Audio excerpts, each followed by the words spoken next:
The auctioneer's gavel cracked through the hall with a decisive echo, finalizing the property's transfer. Declan Hayes, a 35-year-old man whose discreetly expensive blazer and classic timepiece spoke volumes of his wealth, remained stone-faced at the final figure. $8 million for a derelict school on the city's fringe was pocket change for the man steering a tech empire, but it was still enough to draw a flurry of disbelieving stares in his direction. "Sold to Mr. Hayes," the auctioneer declared, a grin spreading across his face. Declan paid no mind to the whispers rippling through the crowd.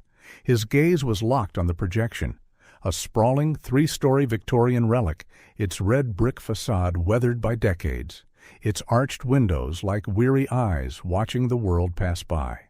There was an undeniable magnetism to that school, a strange pull he could neither articulate nor resist. While his aide managed the closing details, Declan let his eyes drift shut for a moment, his thoughts turning inward. Images from his own youth surfaced, fleeting and cold.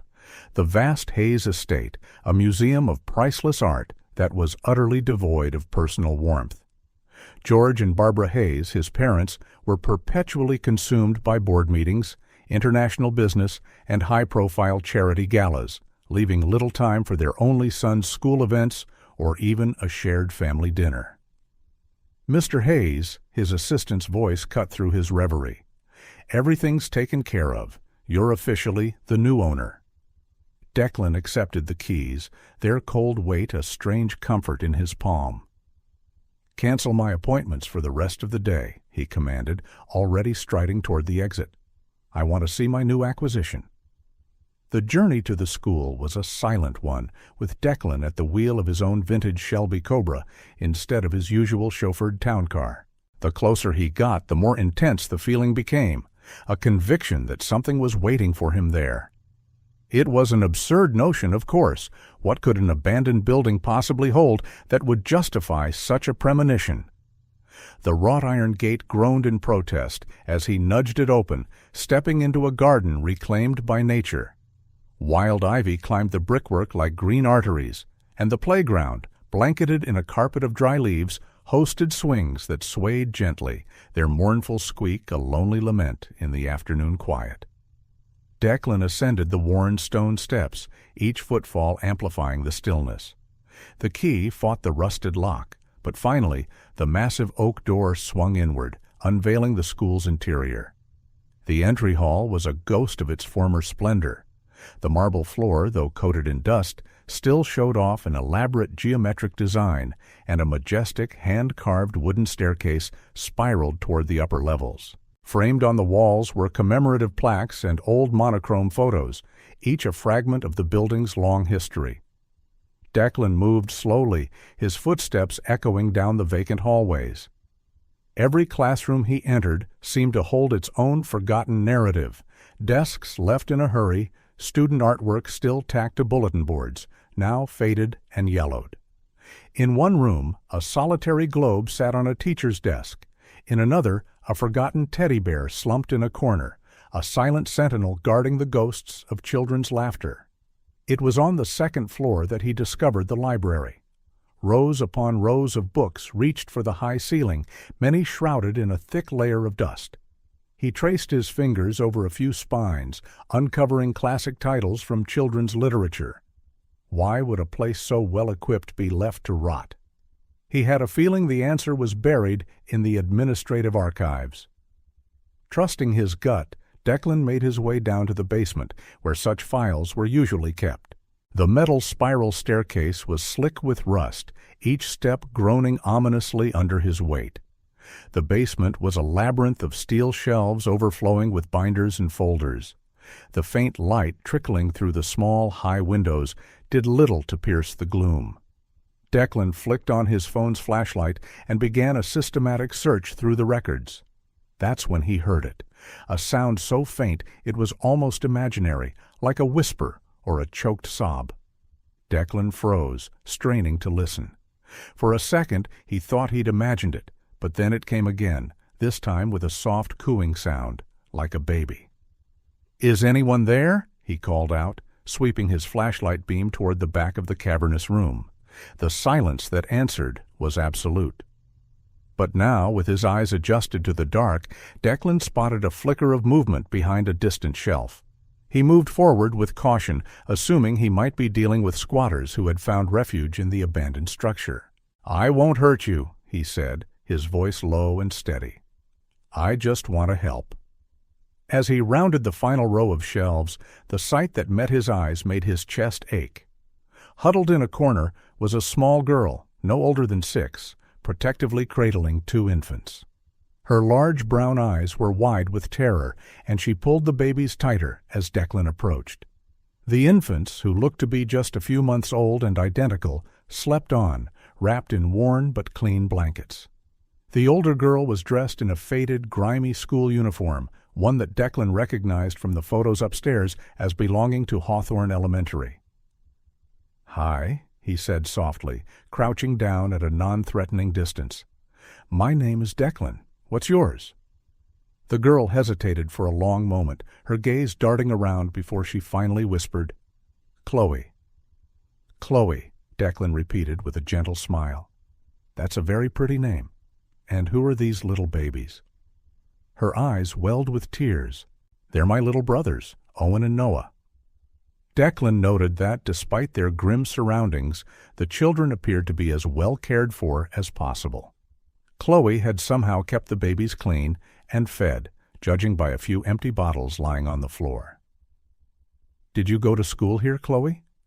She nodded. "Before they closed it, Mrs. Henderson was always nice to me. She gave me extra snacks because she knew that at home." Her voice broke and she swallowed hard. "But now she's not here anymore. Nobody is." "Where are your parents, Chloe?" It was as if a dam had burst. The tears Chloe had been fighting back began to stream down her dirty cheeks.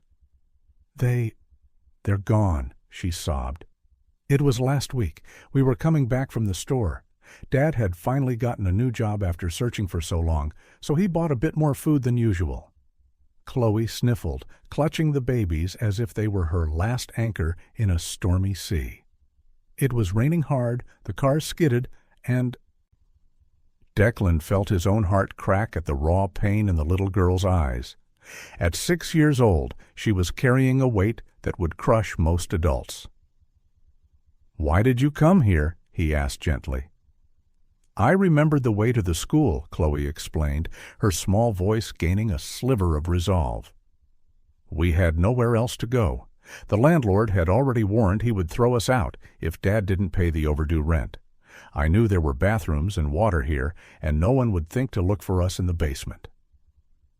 Slowly, she pieced together the rest of their story. Her father had lost his job months ago, and the family had been scraping by on what little her mother earned cleaning houses. The twins' arrival had strained their finances to the breaking point. Her father's new job had been a glimmer of hope, brutally extinguished by the fatal accident. "You're very brave, Chloe," Declan said, a lump forming in his throat. "How you took such good care of your little brothers." The girl shrugged, an adult gesture that looked jarring on her tiny frame. "Somebody had to take care of them. Mom always said we have to take care of our family." One of the babies started to fuss, making small noises of discomfort. With an efficiency born of necessity, Chloe shifted her position, rocking him gently until he quieted. Declan watched the scene unfold, a tempest of emotions churning inside him. Here he was, a man with more money than he could ever spend, watching a 6-year-old girl fight to keep her family alive in a dusty cellar.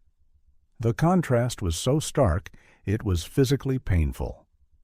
The afternoon light bled away through the grimy basement windows, heralding the coming night. The thought of leaving these children here for another night in the cold and damp was unbearable. But what was the alternative?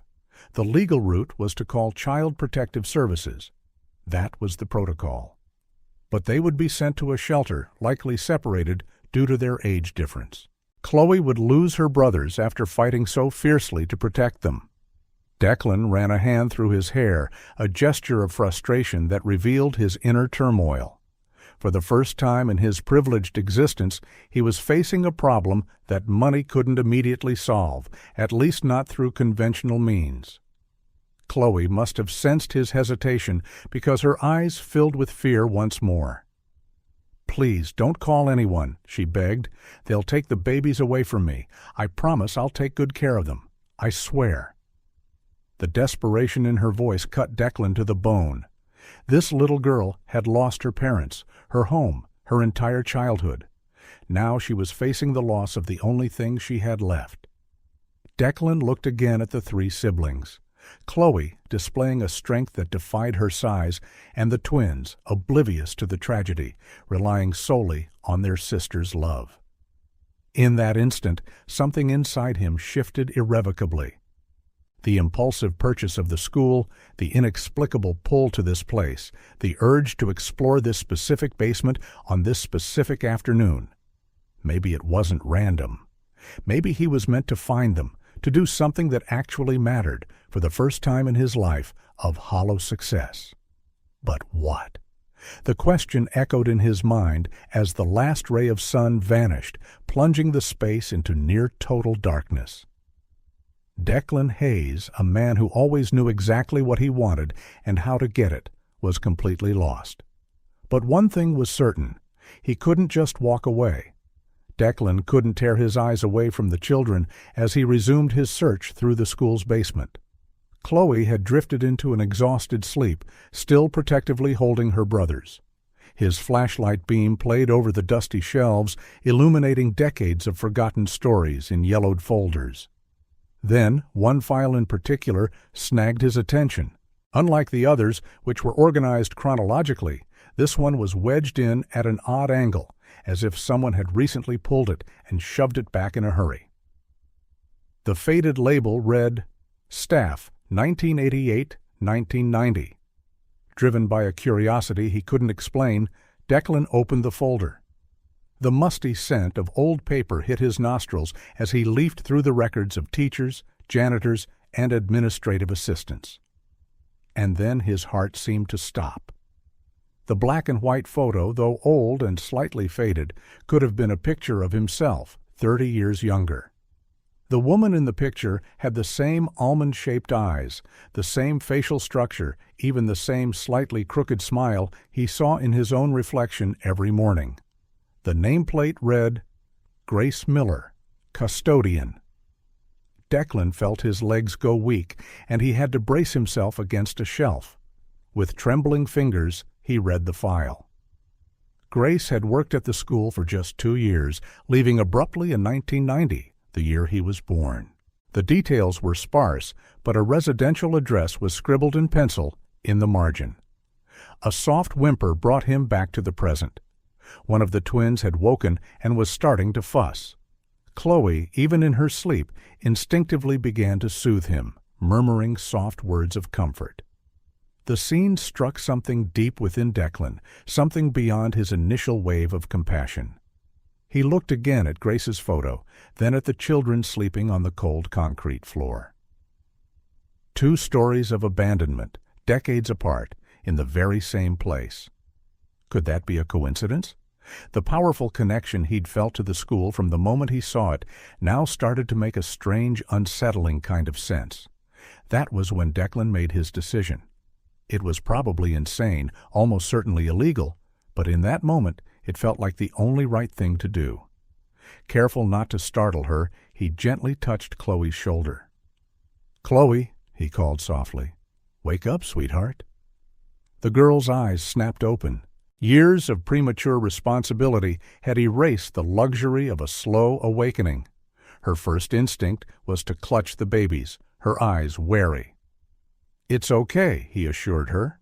"I want to help you, really." "How?" she asked, the distrust in her young voice clear. "I have an apartment in the city," Declan explained, choosing his words with care. "It's big, safe, and warm. There's food, comfortable beds, and a very special person named Betty, who can help take care of you while we figure this out." Chloe's eyes widened, a mixture of hope and fear warring within them. "But what if they separate us?" "I won't let that happen," Declan promised, surprised by the conviction in his own voice. "You three will stay together. I promise." Chloe studied his face for a long moment, her expression one of ancient wisdom, common in children forced to grow up too soon. "Why do you want to help us?" Declan hesitated, his gaze flicking to Grace's file, still clutched in his hand.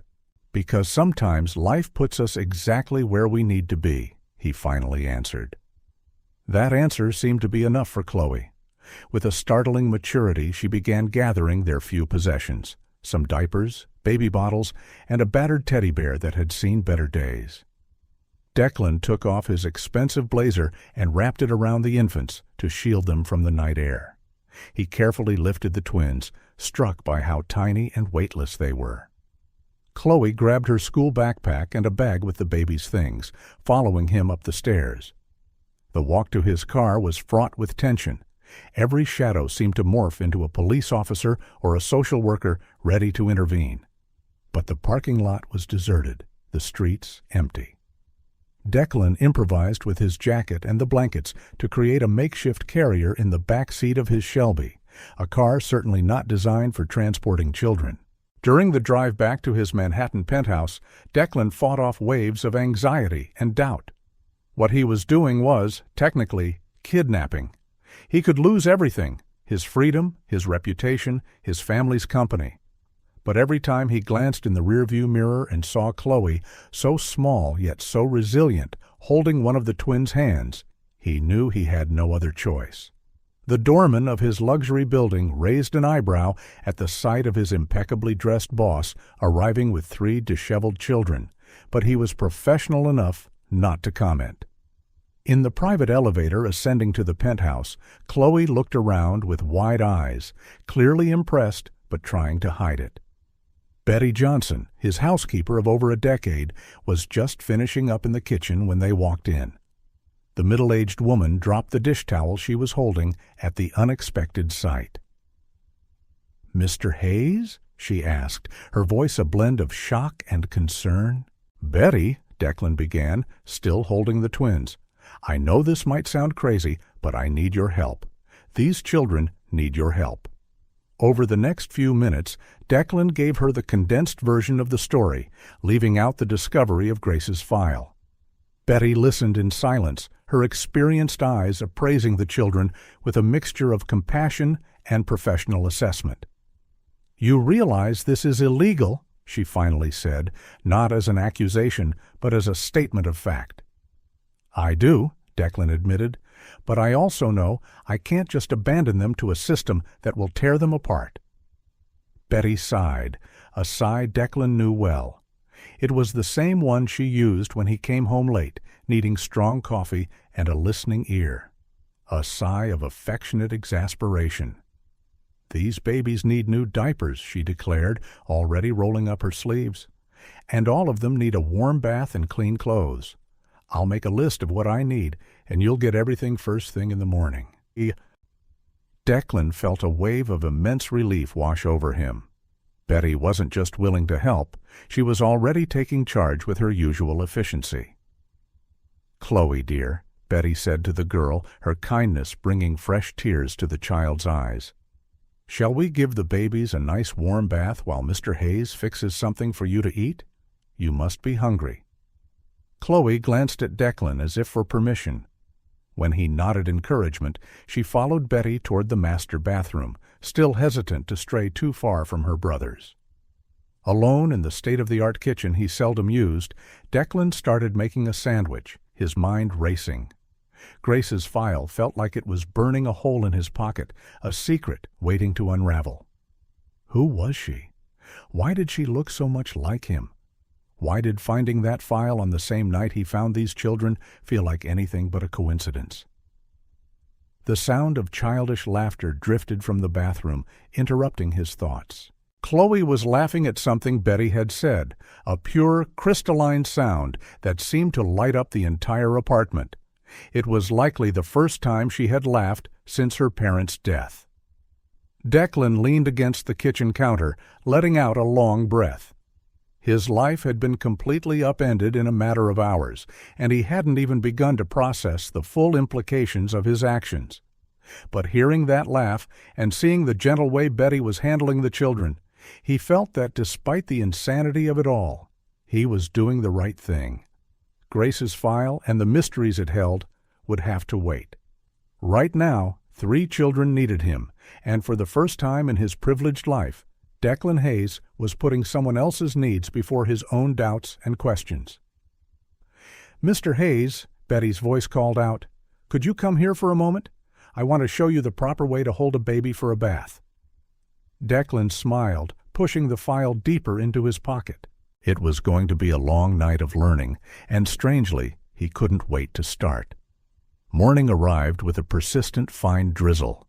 Declan hadn't slept, his eyes repeatedly drawn to the file he'd found in the school basement. Grace's photo haunted him, the same almond-shaped eyes, the same facial structure, even the slightly crooked smile he saw every morning in the mirror.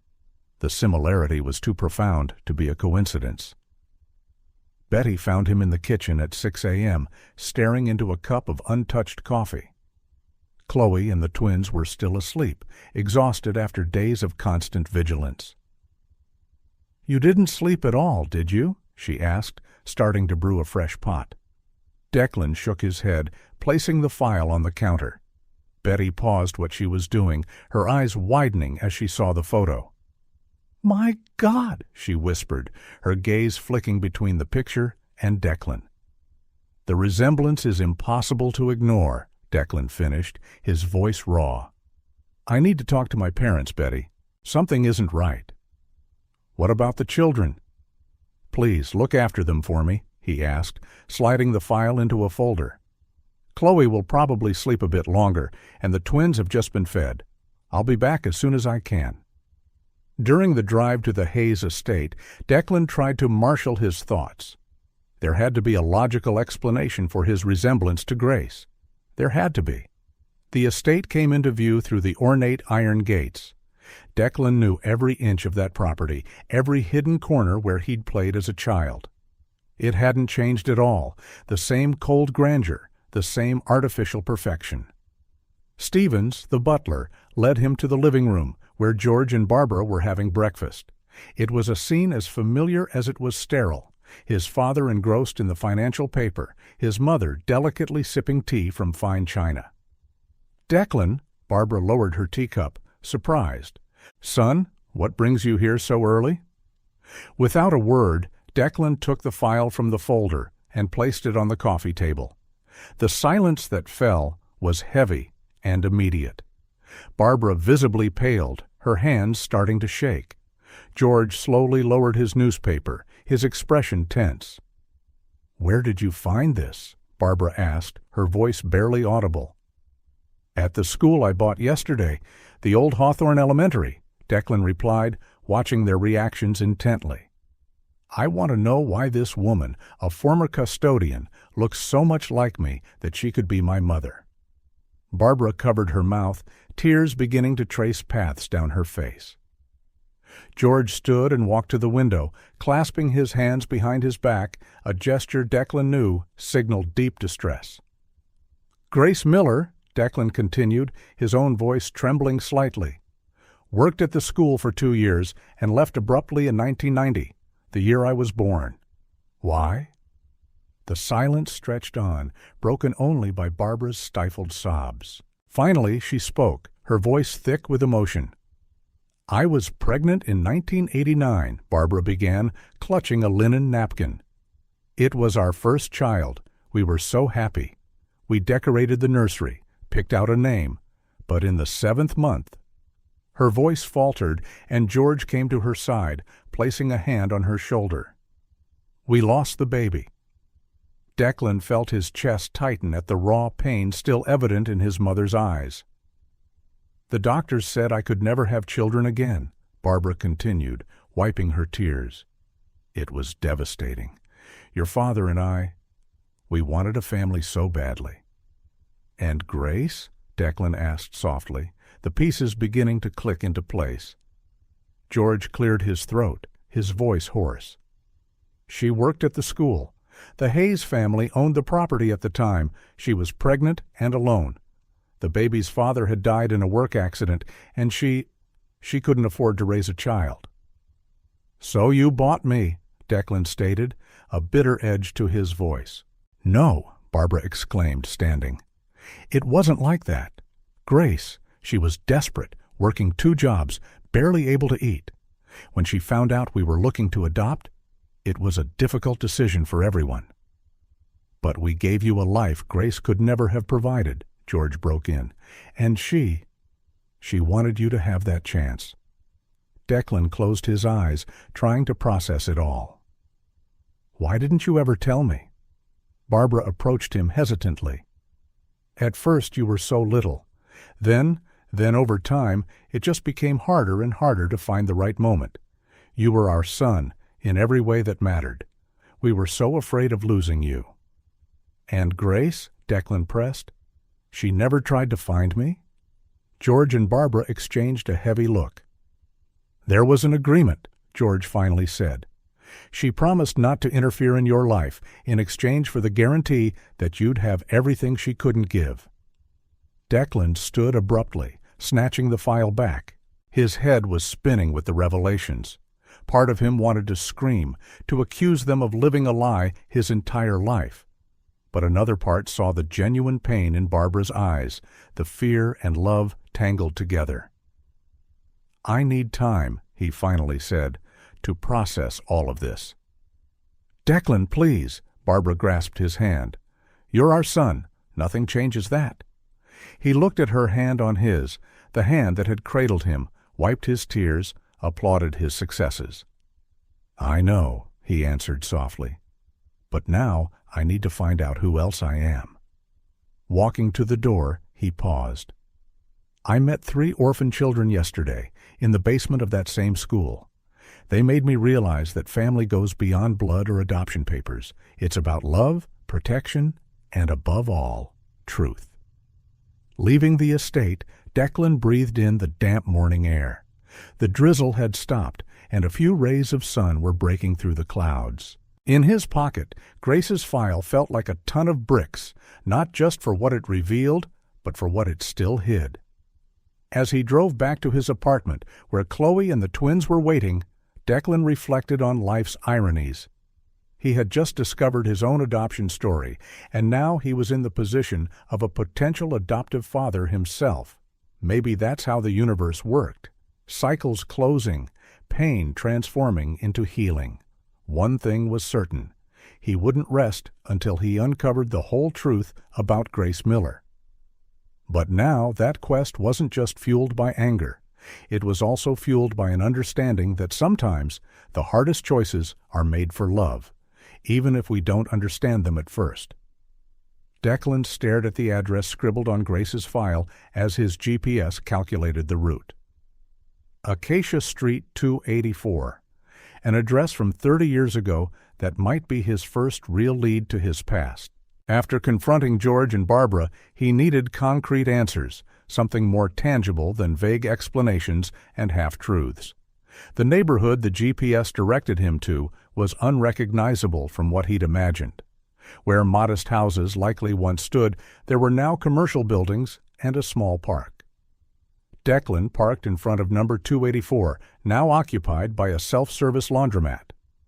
"Looking for something specific, young man?" asked an elderly woman sweeping the sidewalk of the adjacent shop. "Actually, yes," Declan replied, showing her the file with Grace's photo. "Did you ever know this woman?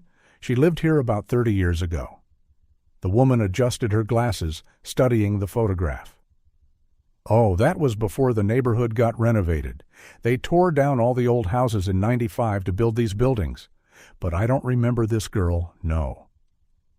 Declan thanked her, feeling the weight of frustration. Another dead end. Back in his car, he picked up his phone and dialed the number his assistant had provided earlier. Megan Ryan, a professional-sounding female voice, answered on the second ring. "Ms. Ryan, this is Declan Hayes. I need your services for a private investigation. It's personal." "I'm free for coffee in an hour, Mr. Hayes. We can discuss the details in person." The chosen cafe, the bean scene, was discreet and quiet. Megan Ryan was a middle-aged woman with sharp eyes and a demeanor that inspired immediate confidence. Declan explained his situation, showing her Grace's file and recounting the conversation with his parents. Adoptions in the 90s didn't always follow proper protocols, Megan commented, examining the file. Especially when money was involved. I'll need a few days to start digging, but if there's something to find, I'll find it. Declan nodded, handing her an envelope with an advance payment. As he got up to leave, Megan stopped him. "Mr. Hayes, one question. What do you intend to do when you find Grace?" The question caught him off guard. What did he really want? Answers? Revenge? A connection? "I just need to know the truth," he finally answered. On the way back to the apartment, Declan found his thoughts drifting to the children. He'd been gone for nearly 5 hours. Would Chloe be awake? Would the twins need something? It was strange how, in just 2 days, those 3 little lives had become so intertwined with his. The sound of crying greeted him as soon as he opened the door. Betty was in the living room trying to console Chloe, who was sobbing uncontrollably, clutching her battered teddy bear. "What happened?" Declan asked, his heart twisting at the sight of the distraught girl. "She found a photo of her parents at the bottom of her backpack," Betty explained softly. It was hard. Declan approached slowly, kneeling beside the sofa where Chloe was curled up. "Hey, sweetheart," he called gently. Chloe lifted her tear-stained face, her large brown eyes filled with pain. I miss them so much," she sobbed. "I know," Declan said, sitting beside her. "And it's okay to miss them. It's okay to cry." But I have to be strong," she sniffed. "For the babies. Mom always said I was the older sister, that I had to take care of them." "Chloe," Declan said softly, "you can be strong and still feel sad. You know, sometimes adults cry too when they miss someone they love." She looked at him curiously through her tears. "Do you cry sometimes?" Declan thought of Grace, the life he might have had, and the lies he'd learned about that day. "Yes, sometimes I do, and you know what? It doesn't make me any less strong. It just shows how much I care." Chloe considered his words for a moment.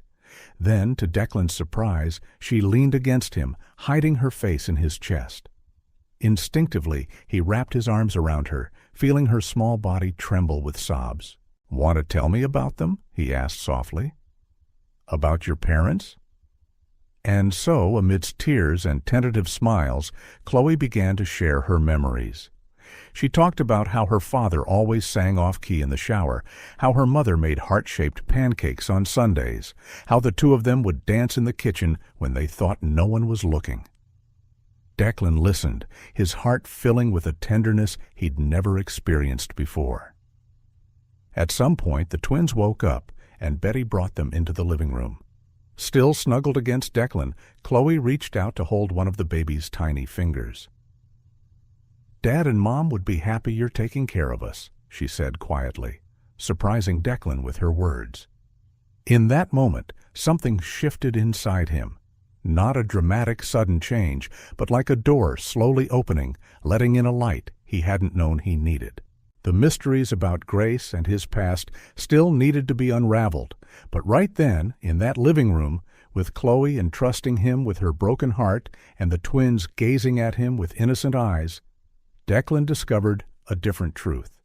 Family wasn't just about blood or adoption papers.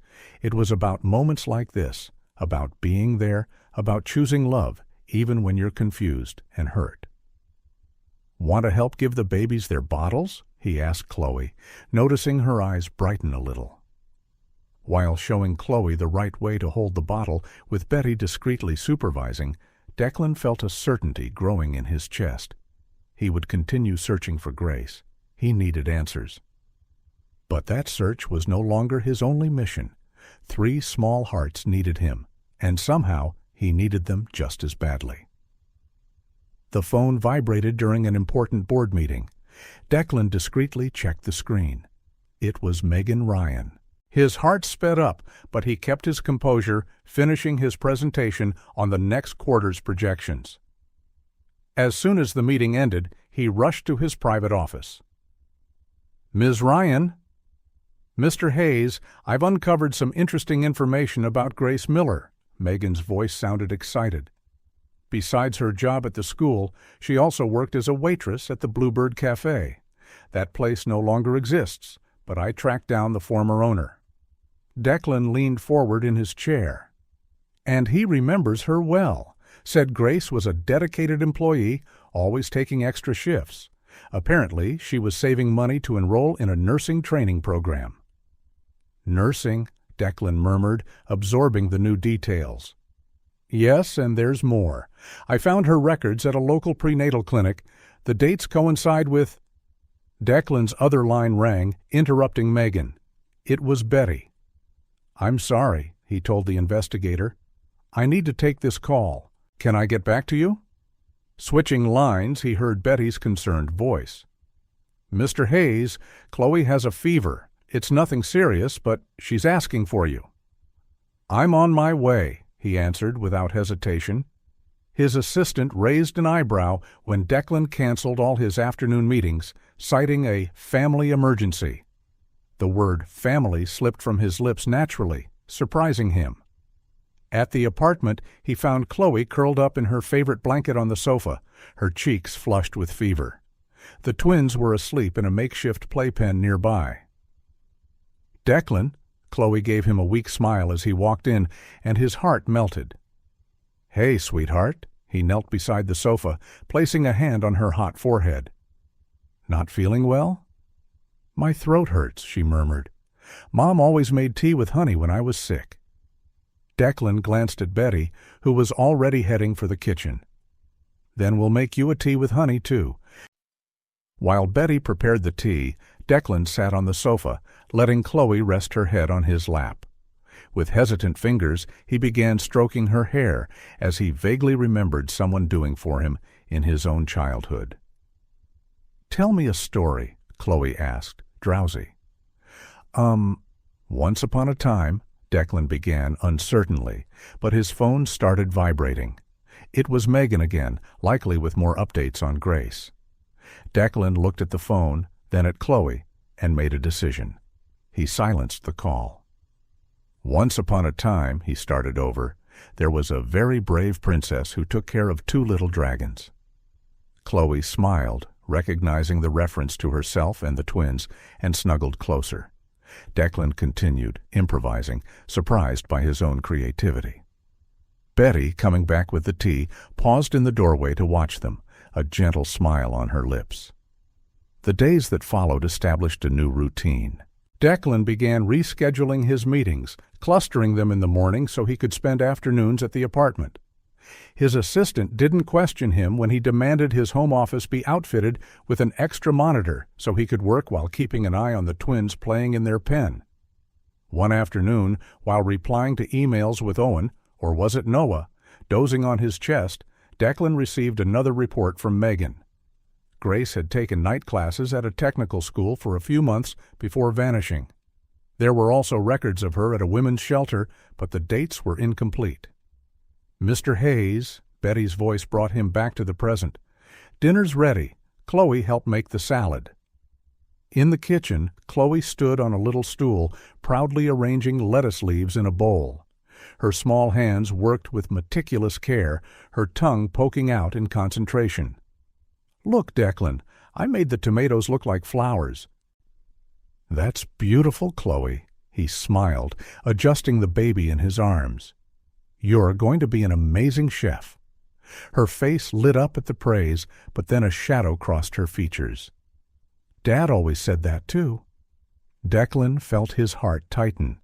Gently passing the baby to Betty, he moved closer to Chloe. "You know, I'm sure your dad would be so proud to see you now, taking care of your brothers, helping out in the kitchen."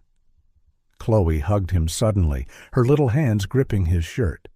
Declan put his arms around her, feeling how she was both fragile and strong at the same time. "Can I tell you a secret?" she whispered against his chest. "Of course."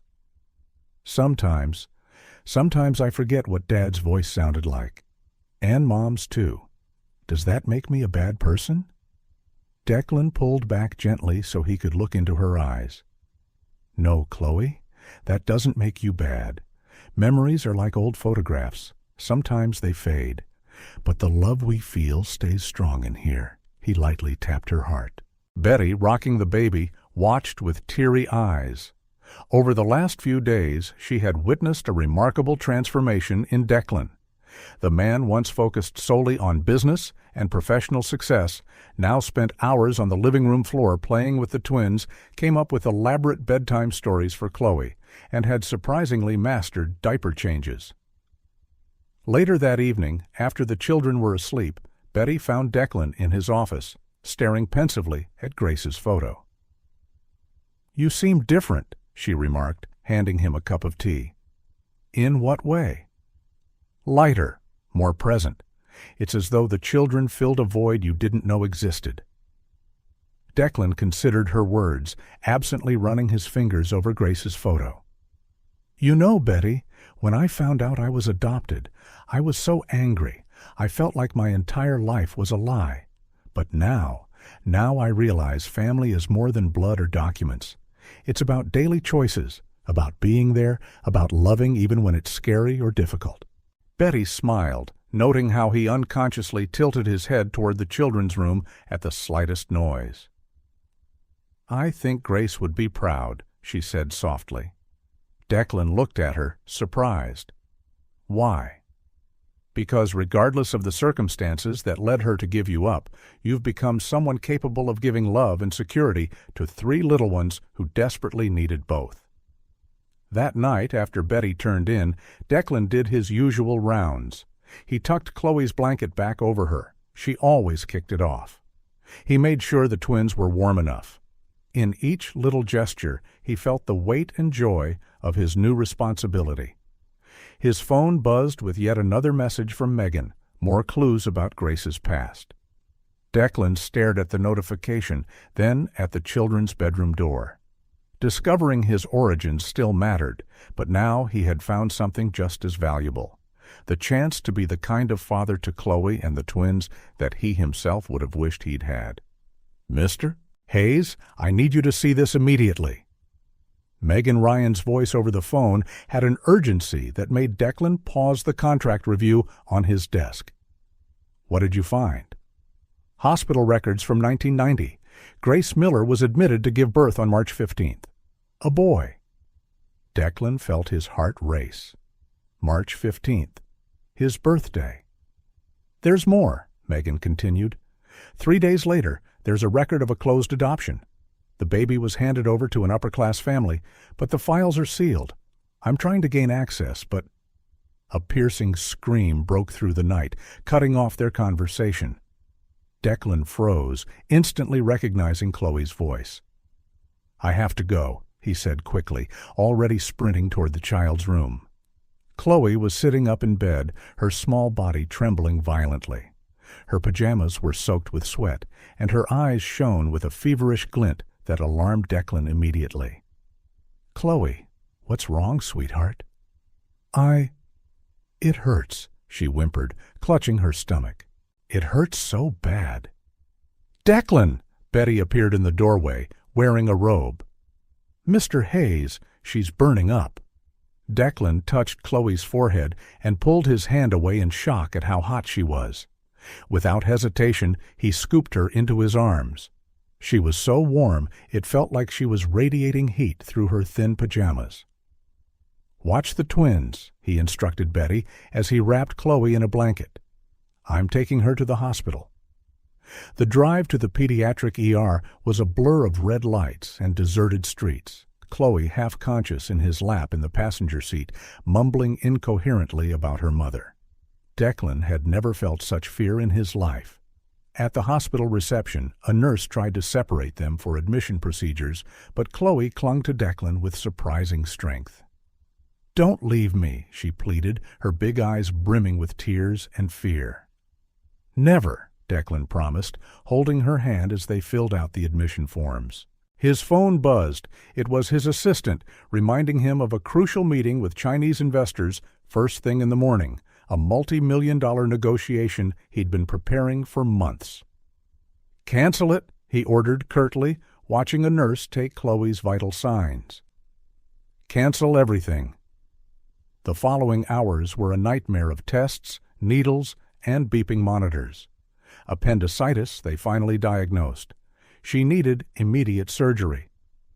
"Only family members can accompany her to the OR doors," the nurse informed him. Declan hesitated for a fraction of a second. "I'm her father," he said, the words coming naturally, surprising even himself with the conviction in his voice. Chloe grew more drowsy from the pre-op medication, but never let go of Declan's hand. When they reached the operating room doors, she looked at him with terrified eyes. "I'm scared," she whispered. Declan knelt beside the gurney, bringing himself to her eye level. "Remember the story about the brave princess who protected the baby dragons?" Chloe nodded faintly. "You're even braver than she is, and when you wake up, I'll be right here, holding your hand. I promise." "Really promise?" she asked, her voice small and vulnerable. "With all my heart," Declan replied, kissing her feverish forehead. Watching the gurney disappear behind the double doors, Declan felt his legs give way. He collapsed into one of the waiting room chairs, trembling as the adrenaline began to subside. His phone vibrated again, more messages from Megan about Grace, about the baby she'd given up for adoption, about the mysterious circumstances surrounding it all.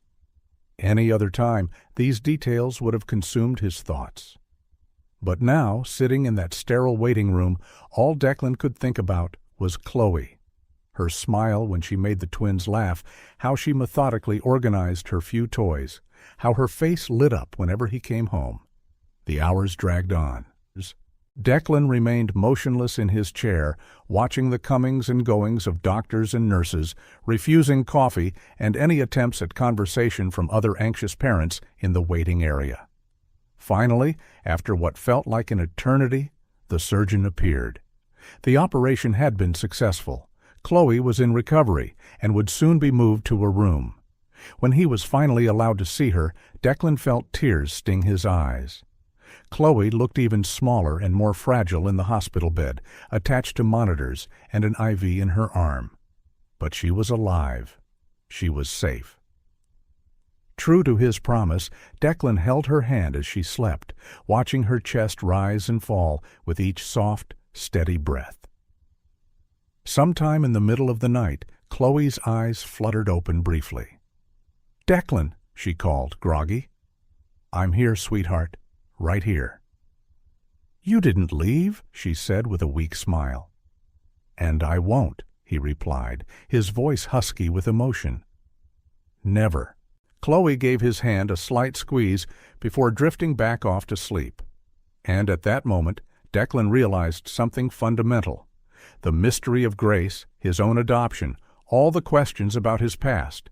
None of that mattered as much as the present, as much as that small hand trusting in his. His phone vibrated once more in his pocket. More information from Megan, most likely. More pieces of the puzzle that was his origin. But Declan didn't move to check. Instead, he remained where he was, standing vigil over Chloe's sleep, feeling in his heart a certainty that transcended blood and papers. She was his daughter, maybe not by birth, but by choice, by love. Morning found Declan still in the same position, watching the sunrise through the hospital window while Chloe slept. Betty had sent reassuring messages about the twins, and the office had been informed of his indefinite absence. When Chloe woke again, more alert this time, the first thing she did was look for Declan's hand. "You really stayed," she said, her voice raspy but happy. "I promised, didn't I?" Declan smiled, helping her sip some water. "And promises are sacred." Chloe studied him for a moment with that ancient wisdom in her young eyes. "Mom always kept her promises too," she said softly. "She promised I'd never be alone, and I'm not, because I found you." Declan felt his heart swell with emotion. He leaned in and kissed Chloe's now cool forehead. "And I promise," he whispered, "that as long as I'm alive, you will never, ever be alone." The smile Chloe gave him then was worth more than all the answers he sought about his past. Because there, in that hospital room, Declan Hayes finally understood that sometimes the most important questions in life aren't about where we come from, but about where we're going. And his future, he now knew for certain, was irrevocably tied to 3 small orphans who had stolen his heart. The apartment had changed. Declan noticed it the moment he crossed the threshold, carrying Chloe carefully in his arms after 3 days in the hospital. Where once there had been a minimalist, impersonal decor, there were now unmistakable signs of family life. Toys organized in colorful bins, drawings pinned to the refrigerator with magnets, a cozy blanket tossed over the Italian leather sofa. "Welcome back, Princess," he smiled, helping Chloe settle onto the sofa, which Betty had turned into a snug nest of pillows. The twins in the nearby playpen began making happy sounds at the sight of their sister. Chloe smiled, still pale, but visibly glad to be home. Home. The word echoed in Declan's mind with a new meaning. "Mr. Hayes," Betty approached discreetly. "There are some urgent messages from the office, and Ms. Ryan called 3 times today." Declan nodded, but kept his eyes on Chloe, who was already dozing off, exhausted from the trip. "The office can wait. As for Megan, tell her I'll call back later." In the days that followed, Declan established a new routine. He moved his permanent office setup to the apartment, converting one of the guest rooms into a workspace with a direct view of the living area, where the children spent most of their time. Mornings started early, with the twins crying for their bottles. Declan often found himself awake before Betty, precisely measuring formula in a way that would have astonished his fellow investment bankers. "You're doing it wrong," Chloe commented one morning, watching him from the kitchen table where she was having breakfast. "You have to test it on your wrist first to make sure it's not too hot." Declan smiled, remembering how she had cared for her brothers in the school basement. "Can you show me the right way?" Her face lit up with responsibility. With all the seriousness her 6 years could muster, Chloe demonstrated the proper technique, explaining each step like a little teacher. Afternoons were a mix of work and family moments. Declan learned to attend video conferences with a baby in his arms, to stay focused on financial spreadsheets while singing children's songs, and to deliver investor presentations with Chloe's drawings taped in the background. "You've missed 3 crucial meetings this week," his assistant mentioned one afternoon, clearly concerned. Declan glanced through his home office door, where Chloe was reading a story to the twins, inventing the narrative from the pictures. "Some things are more important," he answered simply. At night, after Betty went to bed, Declan took over caring for the children. He discovered a special peace in those moments, bathing the twins, helping Chloe with her hygiene while she was still recovering from surgery, and telling stories until everyone fell asleep. It was during one of these evenings that Chloe asked the question he'd unconsciously feared. "Declan," she called drowsily, already snuggled in bed, "will you be our dad now?" The question took him by surprise. His phone buzzed in his pocket, likely more news from Megan about Grace, but he ignored it. He began, choosing his words carefully. "I want to be here for you, Chloe. Always. But you won't leave? Like everyone else?" The fear in her voice broke his heart. Declan sat on the edge of the bed, holding her small hand. "Look at me, Chloe," he said gently. "Remember the promise I made at the hospital, that I'd never leave you alone?" She nodded. "That promise is forever, for you and your brothers. You're my family now." Chloe studied him with those eyes that seemed to see right into his soul. Then, to his surprise, she sat up and hugged him. "I wish Mom and Dad were here," she whispered against his chest, "but I'm glad you are." Later, after the children were asleep, Declan finally checked his messages. Megan had discovered more details about Grace's time at the school, including some coworkers who were still alive and might have important information. Sitting in his office, looking at the photos accumulating on his desk, Chloe smiling despite her surgical stitches, the twins sleeping together, the 3 kids with Betty. Declan realized his search for Grace had changed. It was no longer a consuming obsession, but a quiet need to understand his past, now tempered by the responsibility of the present. The weeks went by, bringing a new normal. Chloe fully recovered, regaining her usual energy. The twins began crawling, turning the apartment into a minefield of toys and laughter. Declan mastered balancing business demands with the needs of his improvised family. One morning, while trying to feed the twins mashed fruit, an operation that always ended with more food on his suit than in their mouths, Declan had an epiphany. Years ago, when he took over the presidency of the bank at age 30, he thought he'd achieved everything that mattered. Now, covered in banana puree and hearing Chloe sing off-key in the living room, he realized how wrong he'd been. "You've changed," Betty remarked one night, finding him asleep on the sofa with a baby in each arm and Chloe curled up beside him. "How so?" he asked sleepily, careful not to wake the children. "Lighter, happier. It's like you finally found your place in the world." Declan looked at the children sleeping peacefully. "You know, Betty, I spent so much time chasing success, numbers, results. And now I see that real wealth is right here, in these simple moments." His phone vibrated quietly in his pocket, another message from Megan. Declan would check it later when the children were in bed. For now, he just wanted to savor that moment, feeling the comforting weight of the babies in his arms and the warmth of Chloe by his side. His search for Grace continued, but now it was just a part of his story, not the central chapter. Because Declan Hayes, the once relentless businessman, had found something more precious than any revelation about his past, a present filled with love, laughter, and tiny hands that trusted him completely. Megan's email arrived on a Thursday night, while Declan was helping Chloe with her makeshift homework. Betty had set up a small educational routine to keep the girl on track while they decided how to handle her school situation. "I found Grace Miller," said the terse message. "She's living in a modest home in the suburbs. The address is attached. She's expecting your visit tomorrow at 10 a.m. Declan felt the air leave his lungs. After weeks of searching, false leads and dead ends, the moment had finally come. "Are you okay?" Chloe asked, noticing his expression. "You look pale." "I'm fine, sweetheart." He smiled, trying to hide his nerves. "Just some work news." That night, after the children were asleep, Declan stayed in his office for hours, staring at the photo of Grace he'd found at the school.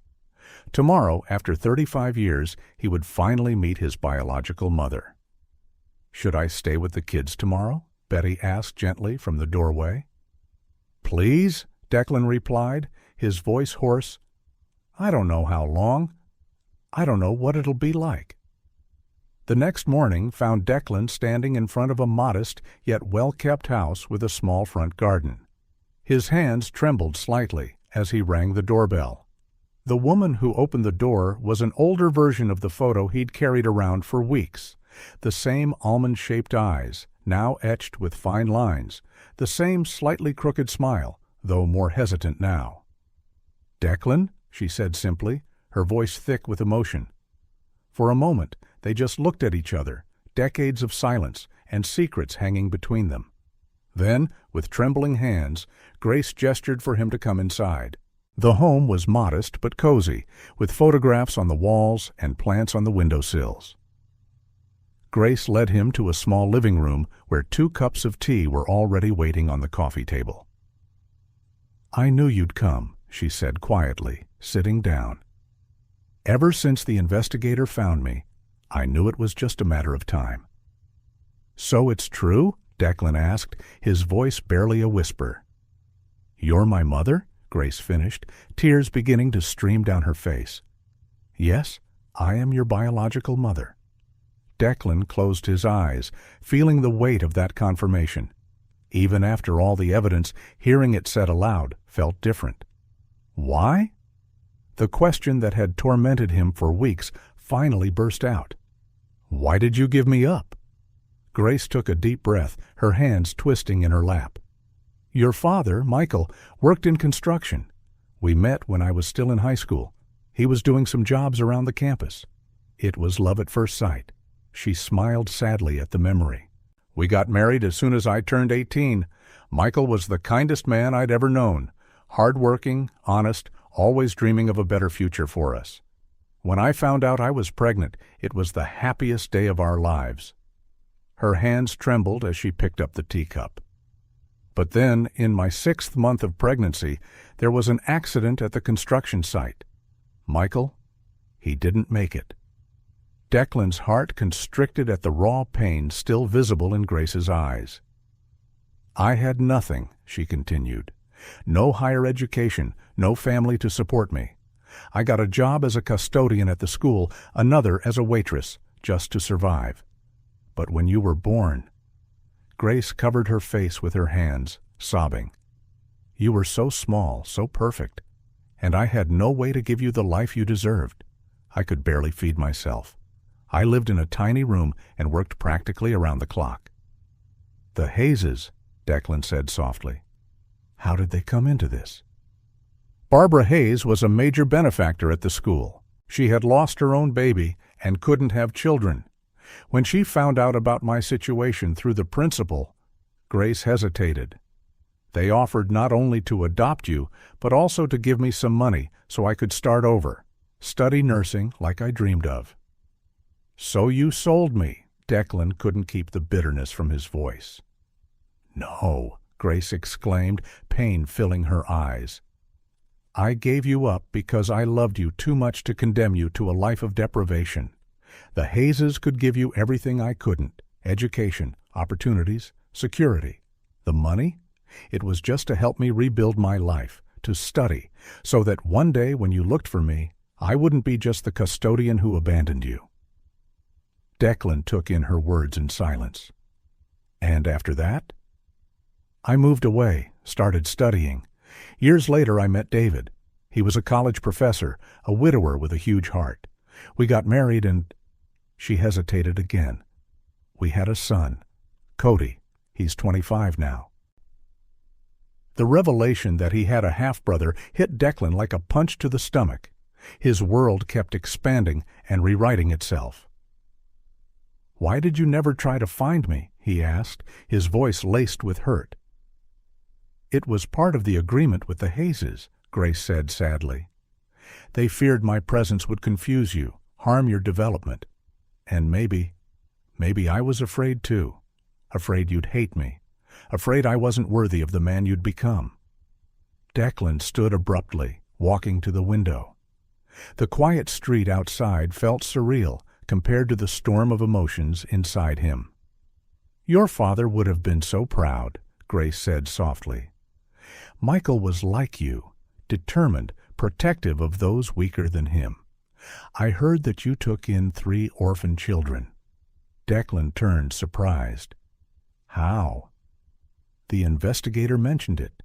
And your eyes, they have the same glow Michael had whenever he talked about building a better future for our family. The following hours were filled with stories. Grace showed him photos of Michael, spoke of his love for country music and his habit of fixing broken things. She talked about Cody, who had become a teacher like his father. She showed Declan a small box where she kept newspaper clippings of his professional achievements over the years. When they finally said goodbye late in the afternoon, Grace hugged him tentatively, and Declan allowed himself for a moment to feel what might have been. You have a beautiful family now, she said, wiping away her tears. Those children are lucky to have you. Would you like to meet them someday? Declan surprised himself by extending the invitation. Grace's smile lit up her face. More than anything. Driving back home, Declan was on autopilot, his mind a whirlwind of emotions and revelations. When he arrived at the apartment, he found Chloe sitting on the couch, staring intently at a photo of her parents.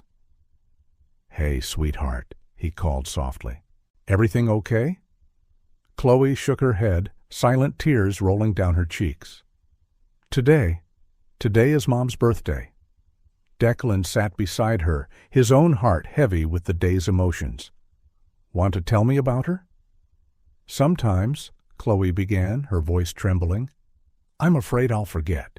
Forget how she sang us to sleep, how she tickled my belly, how—" "You know," Declan interrupted gently, "today I learned a lot about my own mother, my biological mother." Chloe looked at him curiously through her tears. "You're adopted?" "Yes. And you know what I learned today? That sometimes a mother's love means making very hard choices so her children can have a better life." He picked up the photo from her hands, looking at the woman who had given her life for her children. "Your mom loved you so much that she's still taking care of you, even after she's gone. She made you strong, brave, capable of looking after your brothers. Just like my biological mom gave me the chance for a better life, even if it meant not being able to be with me." Chloe snuggled into his arms. "Do you think Mom would be happy you're taking care of us now?" Declan kissed the top of her head, thinking of Grace, of Barbara, of all mothers who make impossible choices for love. "I'm sure she would, sweetheart. I'm sure she would."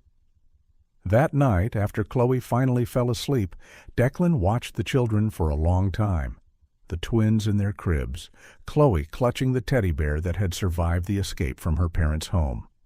He thought of Grace, young and desperate, making the hardest decision of her life, of Barbara, channeling the pain of losing a child into loving one who wasn't biologically hers, of Michael, his biological father, who never got the chance to know him, yet whose love lived on through Grace's stories.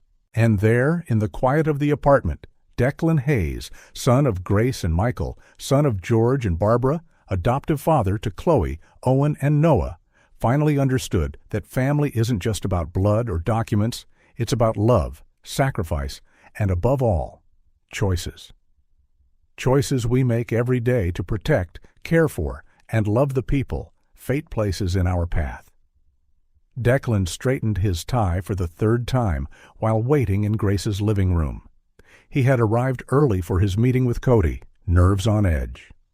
Grace was in the kitchen making coffee, the sound of cups clinking filling the anxious silence. "He should be here any minute," Grace said, placing a tray on the coffee table. "Cody is just as nervous as you are." As if on cue, the doorbell rang. Declan stood abruptly, his heart pounding. Grace went to the door, and soon voices filled the hallway. Cody was tall and slim, with Grace's brown eyes, but a face that resembled more his father, David. He wore simple but neat clothes, jeans, a polo shirt, sneakers that were worn but clean. The contrast with Declan's Italian suit was striking. "So," Cody said after the initial introductions, his voice tense, "you're my millionaire brother." Declan felt the weight of the irony in his words. "And you're the college professor." Grace glanced nervously between them, wringing her hands in her apron. "Cody teaches literature at the State University," she explained, trying to ease the uncomfortable silence. "Literature?" Declan asked, genuinely interested. "Any specific period?" "Children's literature, actually," Cody replied, a hint of pride breaking through his defensive posture. "I study how stories help kids process trauma and life changes."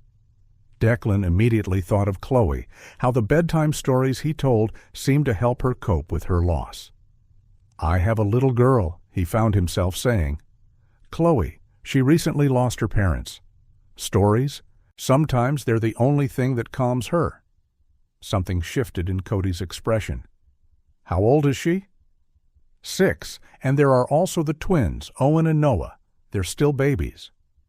"You adopted 3 children?" Cody asked, surprise evident in his voice. Declan briefly recounted finding the children in the old school, watching how Cody's features softened as the story unfolded. "So you bought the school where Mom used to work," Cody mused, an ironic smile tugging at his lips. Fate's got an interesting sense of humor. "Yeah, it does," Declan agreed, sipping his coffee. What was it like, growing up with Grace? The question hung in the air for a moment. Cody glanced at his mother, who sat quietly in a nearby armchair. "It was good," he finally answered. "We didn't have much money, but there was never a shortage of love. Mom worked as a nurse, Dad taught classes. We lived modestly, but there were always books around, always stories." "And heated debates about literature at dinner," Grace added with a fond smile. Declan felt a twinge of envy. While he had grown up in a mansion filled with expensive objects yet devoid of affection, Cody had a modest home, brimming with love and culture. "You know," Cody went on, as though reading Declan's thoughts, "when Mom told me about you, I got angry at first. I thought of all the opportunities you had, the doors Hayes' money opened for you." "Cody?" Grace cautioned gently. "No, Mom, he needs to hear this," Cody insisted. "But then you mentioned the kids, how you found them, how you're looking after them. And I realized, maybe we have more in common than I initially thought." "How so?" Declan asked.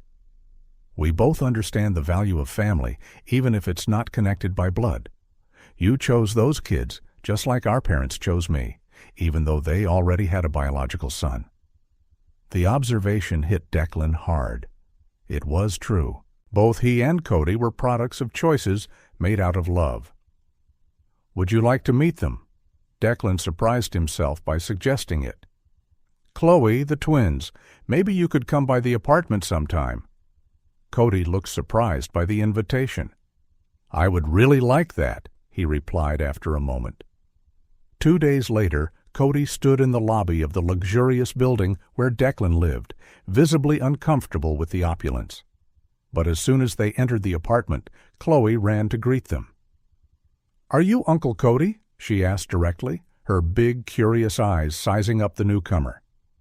"Declan said you'd tell stories." Cody's face lit up immediately. "That's true. Want to hear one?"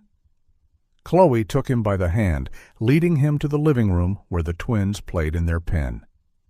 "Tell a story to the babies, too." Declan watched, amazed, as his brother transformed in the presence of the children. Cody sat on the floor, creating different voices for each character, gesturing wildly as he spun a tale about a dragon afraid of flying. The twins, usually shy around strangers, were soon giggling at Cody's antics. Chloe settled into his lap as though she'd known him her whole life, occasionally interrupting with questions or plot twists. "He's a natural with kids," Betty murmured softly, appearing beside Declan with a tray of snacks. "He really is," Declan agreed, watching Cody gently help Chloe hold one of the twins who had crawled up to them. "You know," Cody said later, after the children were asleep, "when Mom told me about you, I had this whole narrative in my head. The rich, privileged brother who never had to fight for anything." Declan nodded, understanding perfectly. "And I imagined you as the brother who had everything I ever wanted. A loving family, genuine memories, a sense of belonging." "I guess we were both wrong," Cody smiled, "and right in some ways. You did have privileges I never had, that's true, but you also had your own struggles." "So what now?" Declan asked, genuinely curious about the next step. "Now I think we can try being real brothers, not out of obligation or guilt, but because we want to, because maybe there's something we can learn from each other." Declan thought of Chloe, how she'd instantly accepted Cody as part of the family. Children had a special wisdom about these things. "Chloe is going to love having an uncle who tells such great stories," he remarked with a grin. "And I'll love being an uncle," Cody replied, his voice soft. "I've always wanted a bigger family." As Cody was leaving, Chloe appeared in the hallway, sleepy-eyed. "Are you coming back, Uncle Cody? I want to know what happens with the dragon." Cody knelt down to her level. Of course I'll be back, sweetheart. I have lots more stories to tell. Chloe hugged him spontaneously, and for a moment Declan saw in his brother's eyes the same unconditional love he himself felt for the children. After Cody left, Declan lingered on the balcony, gazing at the city lights. His world, which until a few weeks ago had revolved around numbers, contracts, and meetings, was now filled with stories, children's laughter, and the possibility of new family ties. Chloe had once again shown him that family is something we build through love, patience, and an open heart. Through her innocent eyes, the differences between him and Cody seemed insignificant compared to what they could share. "Declan," Chloe's sleepy voice called from the balcony door, "tell me a bedtime story." Smiling, Declan picked her up. "How about a story of two brothers who were very different but discovered they had the same heart?" Chloe yawned, resting her head on his shoulder. "Is it a happy story?" "It's becoming one," he replied softly, carrying her back to bed. Declan straightened his tie for the third time while waiting in Grace's living room. He had arrived early for his meeting with Cody, nerves on edge. Grace was in the kitchen making coffee, the sound of cups clinking against each other filling the anxious silence. "He should be here any minute," Grace said, placing a tray on the coffee table. "Cody's just as nervous as you are." As if on cue, the doorbell rang. Declan stood up abruptly, his heart thumping. Grace went to the door, and soon voices filled the corridor. Cody was tall and slim, with Grace's brown eyes but a face more closely resembling his father, David. His clothes were simple, yet neat. Jeans, a polo shirt, clean but worn sneakers. The contrast with Declan's Italian suit was striking. "So," Cody said after the initial introductions, his voice tense, "you're my millionaire brother." Declan felt the weight of the irony in his words. "And you're the college professor." Grace glanced nervously between the two, twisting her hands in her apron. "Cody teaches literature at the State University," she explained, attempting to ease the uncomfortable silence. "Literature?" Declan asked, genuinely interested. "Any particular focus?" "Children's literature, actually," Cody replied, a slight pride showing through his defensive stance. "I study how stories help children deal with trauma and life changes." Declan immediately thought of Chloe, of how his bedtime stories seemed to help her cope with her loss. "I have a girl," he found himself saying. "Chloe. She lost her parents recently. Stories. They're sometimes the only thing that calms her." Something changed in Cody's eyes. "How old is she?" "6, and there are the twins, Owen and Noah. They're still infants." "You adopted 3 kids?" Cody asked, surprise evident in his voice. Declan briefly recounted the story of how he'd found the children at the school, watching Cody's features relax as the story unfolded. "So you bought the school where Mom worked," Cody commented, an ironic smile tugging at his lips. "Fate has quite a sense of humor." "It does," Declan agreed, sipping his coffee. "How was it growing up with Grace?" The question lingered in the air momentarily. Cody looked at his mother, who had settled silently into a nearby armchair. "It was good," he finally replied. "We didn't have much, but there was always love. Mom worked as a nurse. Dad was a teacher. We lived simply, but we always had books. We always had stories." "And lively debates about literature over dinner," Grace added with a fond smile. Declan felt a pang of envy. While he grew up in a mansion of expensive objects and little warmth, Cody had enjoyed a modest household, rich in love and culture. "You know," Cody continued, as if reading Declan's thoughts, "when Mom told me about you, I was angry at first. I thought of all the opportunities you had, the doors Hayes Money opened." "Cody," Grace gently admonished. "No, Mom, he needs to hear this," Cody insisted. "But then you mentioned the kids, how you found them, how you've been taking care of them. And I realized, maybe we have more in common than I thought." "In what sense?" Declan asked. "We both know family's worth, even if it's not by blood. You chose those kids, just like our parents chose me, even though they already had one biological child." Declan was deeply struck by the observation. It was true. He and Cody were both products of choices made for love. "Would you like to meet them?" Declan asked, surprising himself. "Chloe, the twins. Maybe you could come by the apartment sometime." Cody seemed caught off guard by the invitation. "I would really like that," he answered after a moment. 2 days later, Cody stood in the luxurious building's lobby, clearly uncomfortable with the lavish setting. But the moment they entered the apartment, Chloe ran up to greet them. "Are you Uncle Cody?" she asked directly, her big eyes studying him curiously. "Declan says you tell stories." Cody's face lit up. "That's right. Do you want to hear one?" Chloe grabbed his hand, leading him to the living room where the twins were in their playpen. "Tell a story to the babies, too." Declan watched in amazement as Cody transformed around the children. Sitting on the rug, he used different voices for each character, his hands moving animatedly as he narrated a story about a dragon who feared flying. The twins, usually shy with strangers, were soon giggling at Cody's antics. Chloe plopped herself on his lap as though she'd known him forever, occasionally interjecting to ask questions or propose plot twists.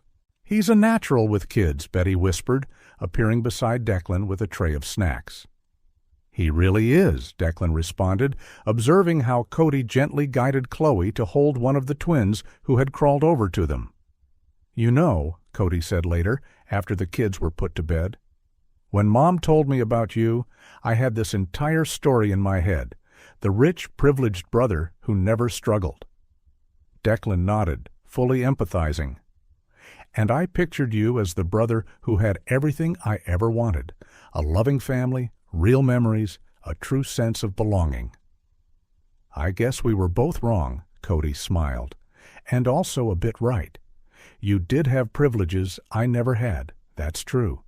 But you had your own battles too." "So what now?" Declan asked, genuinely curious about the next steps. "Now, I think we give being real brothers a try, not out of guilt or responsibility, but because we want to, because maybe we can learn something from each other." Declan thought of Chloe, how she instantly welcomed Cody into the family. Children had a special wisdom about these things. "Chloe's going to love having an uncle who tells such amazing stories," he said with a grin. "And I'm going to love being an uncle," Cody replied softly. "I've always wanted a bigger family." As Cody was leaving, Chloe appeared in the hallway, sleepy-eyed. "You'll come back, Uncle Cody? I want to know what happens to the dragon." Cody knelt to her level. "Of course I will, sweetheart. I have a lot more stories to share." Chloe hugged him spontaneously, and for a moment Declan saw in his brother's eyes the same unconditional love he himself felt for those children. After Cody left, Declan spent some time on the balcony, watching the city lights. His world, which a few weeks ago revolved solely around numbers, contractors, and meetings, was now filled with stories, children's laughter, and the promise of newly formed family bonds. Chloe had shown him once more that family is something you build through love, patience, and an open heart. Through her innocent gaze, the differences between him and Cody seemed trivial compared to what they could share. "Declan," Chloe's sleepy voice called from the balcony door, "tell me a bedtime story." Smiling, Declan scooped her up. "How about a story of two brothers who were very different but found out they shared the same heart?" Chloe yawned, laying her head on his shoulder. "Is it a happy story?" "It's getting there," he answered softly, carrying her back to bed. Declan stood in front of the window of his office at the bank as his assistant entered with the file he'd requested. The old school, still abandoned, was visible in the distance, a constant reminder of how his life had changed in recent weeks. "Here's the report on the feasibility of turning the property into a community center, sir," his assistant said, placing the folder on the desk. "But the partners are concerned about the return on investment." Declan smiled, recalling how he himself used to think only in terms of profit and loss. "Schedule a meeting with the board tomorrow. It's time for some changes around here." The next morning, the boardroom was packed. Familiar faces among his partners watched him with a mix of curiosity and apprehension as he prepared to unveil his proposal. "Ladies and gentlemen," Declan began, "over the past few weeks, I've learned some valuable lessons about the true meaning of investment." He paused, thinking of Chloe and the twins. "Our institution has focused exclusively on financial returns, but there's another kind of wealth we can generate." Eyebrows rose when Declan projected the plans for the old school. "I propose converting the property into a family support center for vulnerable households. We'll offer daycare, job training, psychological, and legal support." "But Hayes," one of the senior partners interrupted, "that's philanthropy, not business. Our shareholders will understand that social responsibility isn't just a buzzword for annual reports," Declan replied firmly. "Besides, I plan to use my own resources for much of the project." The room buzzed with murmurs. Declan pressed on, presenting numbers, forecasts, and a detailed plan that included partnerships with universities, one of Cody's suggestions, and a scholarship program inspired by Grace's story. "Imagine," he said, his voice impassioned, "how many Graces are out there right now, single moms struggling to give their children a decent life? How many kids like Chloe and the twins need support and protection?" As he spoke, Declan noticed some of the younger board members beginning to show interest. It was a new generation of executives, more attuned to social issues. "I'm not asking you to abandon our business model," he clarified. "I'm proposing we expand it to include real social impact. And yes, it can be profitable too through tax incentives, brand strengthening, and developing new markets." The meeting lasted for hours with heated debates and intense negotiations. In the end, though not everyone was fully convinced, Declan secured approval to move forward with the project. Exiting the boardroom, he headed straight to his attorney's office, where another battle awaited him: the legal adoption of the children. "It won't be easy," the lawyer cautioned, spreading papers across his desk. "Your situation isn't conventional. A single man, no prior child-rearing experience, wanting to adopt 3 at once." "Make it happen," Declan said simply. "Use every resource you have. These children are my family now." On his way home, Declan took a detour to visit Grace at the community clinic where she worked. He found her finishing her shift, still in her nurse's uniform. "I have a proposal for you," he said, hugging her. "I want you to head the health department at the new family support center I'm creating in the old school." Grace looked surprised. "Declan, I'm not sure I have the qualifications." "You have decades of experience in community health. You know the real needs of people. And most importantly," he smiled, "you have the right heart for it." Tears glistened in Grace's eyes. "The school where it all began is turning into a place of hope and second chances," Declan said, "which I think it was always meant to be." That night at home, Declan found Chloe helping Betty feed the twins. The domestic scene filled him with certainty about the day's decisions. "How was your day?" Chloe asked, displaying the maturity that often took him by surprise.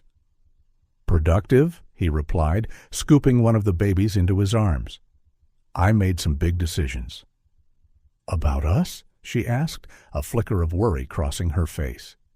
Declan knelt to meet her eyes. "Yes, about you too. I'm doing everything I can so we can be an official family. Forever."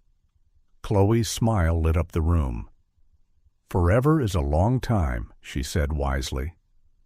"That's exactly how long I want to spend with you," he answered, his heart brimming with love. Later, after the kids were asleep, Declan held a video conference with his team of architects. The school's layout was revised, with spaces redesigned to accommodate classrooms, medical offices, a children's recreation area, and a professional training center. "I want it to be welcoming," he instructed them, "a place where people can find not just help, but dignity and hope." In his home office, Declan looked at the photos now decorating his desk: Chloe and the twins, Grace and Cody, even an old photo of his biological father that Grace had given him. Each face represented a piece of his journey, a puzzle whose meaning was finally becoming clear. His phone rang. It was Cody calling to brainstorm ideas for the center's educational program. His brother had become an enthusiastic partner in the project, offering his academic insight and social sensitivity. As they discussed possibilities and plans, Declan realized he had found something he never knew he was missing: a greater purpose than profit and status, a chance to transform his own story of adoption and reunion into hope for others. A soft cry from one of the twins brought him back to the moment. Wrapping up the call, Declan went to the nursery, picking up little Owen or Noah in his arms. As he rocked the baby back to sleep, he looked out the window at the city lights below. Somewhere out there, other Chloes and other babies needed help. Other Graces were fighting to provide for their children. Declan Hayes, who once measured success only in numbers, now understood that his true legacy would be measured in lives changed, families strengthened, hopes renewed. And it had all begun with an impulsive purchase of an abandoned school and 3 small hearts that had forever changed his own. Life has interesting ways of fitting the broken pieces together, Declan thought, watching Cody tell a story to Chloe on the living room rug. The twins, now more stable in their crawling, were circling their uncle, occasionally tugging on his shirt for attention. Grace, seated on the couch, watched the scene with tearful eyes, her hands occupied by knitting, a new skill she was learning to make clothes for the babies. Sunday dinners had become a tradition over the past few weeks. Cody brought new books for Chloe. Grace prepared dishes. Declan vaguely remembered his biological father liking, and slowly a natural family routine emerged. "I think it's time," Declan said to Grace after the children were in bed that night. "I need to talk to George and Barbara." Grace nodded understandingly. "They raised you, Declan. Regardless of any mistakes they might have made, their love for you is real." The next morning, Declan found himself once again at the Hayes estate. This time, though, he felt no anger in his heart, only a profound need for understanding and reconciliation. Stevens, the butler, seemed relieved to see him. "Your parents are in the sunroom, sir," he said with a small smile. Barbara was watering her orchids when Declan entered, while George read the newspaper in his favorite chair. The scene was so familiar that for a moment he was transported back to his childhood. "Declan!" Barbara exclaimed, nearly dropping her watering can. "Son." "Mom," he answered softly, the word carrying new weight now. "Dad, can we talk?" The 3 of them sat down, the air heavy with unspoken words. Declan took a deep breath, drawing strength from thoughts of Chloe and her childlike courage. "I met Grace," he began, watching his adoptive parents tense. "And Cody, my half-brother, and I understand now. I understand a lot more than before." Barbara started crying silently while George gripped her hand firmly. "You gave me a life Grace couldn't," Declan continued. "Opportunities, education, security. More than that, you gave me love. Maybe not always in the way I needed, but it was always there." "We only wanted what was best for you," Barbara sobbed. "But maybe we lost our way. We got wrapped up in success, and we hid the truth," George added heavily. "Out of fear of losing you." Declan rose and walked to the window that overlooked the garden where he used to play. "You know, I have 3 kids now, Chloe, Owen, and Noah, and every day with them teaches me something new about love, about family." Turning to face his parents, Declan offered a gentle smile.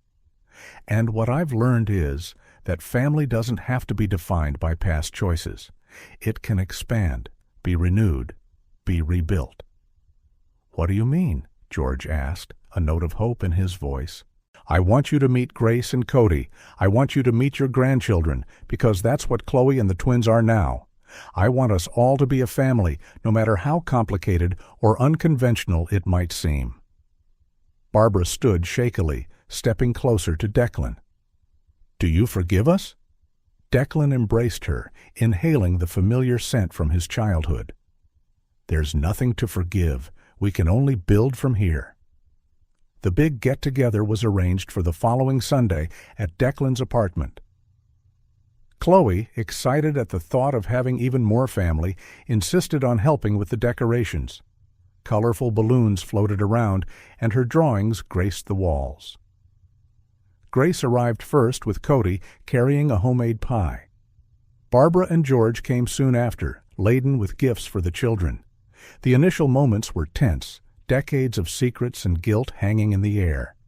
But then Chloe, with her characteristic innocence, ran up to Barbara. "Are you my grandma now?" she asked, point blank. Barbara knelt down, tears in her eyes. "If you want me to be, sweetheart." "Cool," Chloe exclaimed. "Now I have 2 grandmas. Come on, Grandma Grace, look at the drawings I made." And so, guided by the wisdom of a 6-year-old, the barriers began to fall. George and Cody discovered a common interest in chess.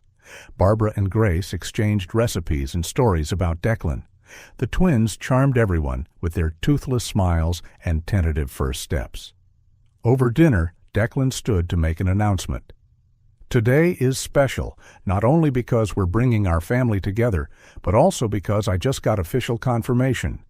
Chloe, Owen, and Noah's adoption is approved." The room erupted in applause and congratulations. Chloe leapt from her seat to hug Declan, while the babies clapped their hands, not fully understanding why. "And there's more," Declan continued. "The school renovation is almost finished. In 1 month, we'll open the Hayes Miller Family Support Center." Grace covered her mouth, emotional at hearing her maiden name included with the Hayeses. George and Barbara exchanged proud looks. "It will be a place," Declan explained, "where other families can find the support Grace once needed, where children like Chloe and the twins can find safety and love. A place that honors our past by turning it into hope for the future." Weeks later, the whole family gathered for a tour of the renovated school. The Victorian facade retained its majestic exterior, but the inside had been entirely transformed. Modern classrooms, a medical wing supervised by Grace, a library with a children's reading program spearheaded by Cody, plus community and psychological support areas. Chloe raced down the hallways, her baby brothers trying to follow in their still wobbly steps. Barbara and Grace chatted enthusiastically about the programs they could develop together, while George discussed funding details with Cody. Declan paused in the middle of the main lobby, watching his entire family, every part of it, united in a common goal. The place where his story began, where he'd found Chloe and the twins, would now be a starting point for other stories of love and redemption. "What are you thinking about?" Chloe asked, coming to hold his hand. Declan smiled, lifting her into his arms. "About how sometimes we need to get lost to find ourselves. About how love can heal old wounds and create new beginnings." "Like in Uncle Cody's stories?" she asked, with that uncanny wisdom that always surprised him. "Exactly like Uncle Cody's stories," he agreed, kissing her forehead. The afternoon sun streamed through the arched windows, illuminating the new center's logo, a tree with many different branches, all connected to the same strong trunk. That was how Declan saw his family now, different branches, growing in various directions, but sharing the same roots of love, understanding, and forgiveness. Grace approached, holding one of the twins, while Cody played with the other. Barbara and George looked on with serene smiles. In that moment, there were no more secrets, no more pain, just the realization that family is something you create, day by day, with love, patience, and the courage to start over, again and again.